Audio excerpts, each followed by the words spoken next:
ხის დარგვის საერთაშორისო დღესთან დაკავშირებით ეროვნული სატყეო სააგენტოს ინიციატივით სოფელ მისაქციელის საჯარო სკოლის ეზოში დარგვის აქცია გაიმართა და სკოლის მიმდებარე ტერიტორიაზე 20-მდე წიწვოვანი სახეობის ნერგი დაირგო.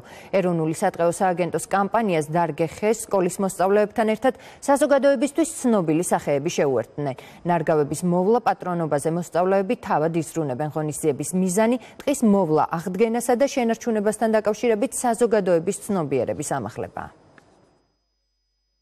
სატყეო რეფორმის ერთ-ერთი მნიშვნელოვანი კომპონენტი გარემოს დაცვითი ცნობიერების ამაღლება. შესაბამისად, მუდმივად ხდება ტყესთან დაკავშირებული ღონისძიებების შესახებ საზოგადოების ინფორმირება, მოხალისეებისა და ცნობილი სახეების მონაწილეობით.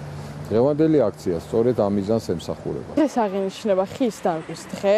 მე და ჩემმა სკოლელებმა მოვაწყეთ აქცია, დაურგეთ ხეები, რომელშიც ცნობილმა სახეებმა მიიღეს მონაწილეობა. ჩვენ ვდებთ პირობას, რომ გავზრდით და მოვუვლით ხეებს.